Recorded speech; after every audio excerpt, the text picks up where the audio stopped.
सुरुवातीला सगळे नॉब हे बंद पाहिजे.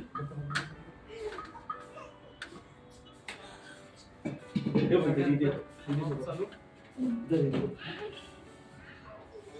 अरे वा वा तिकडे गेले. गॅस चालू. चालू असताना समजा गॅस विजला आपल्याला वाटतं गॅस चालू आहे. ऍक्च्युली गॅस बंद झालेला. परत पेटवताना भडका झाला पाहिजे. भडका होणार नाही. नॉर्मली चालते.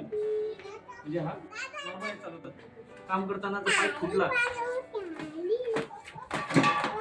हा त्याला लीक झाला. लीक होल्यानंतर डायरेक्ट बंद.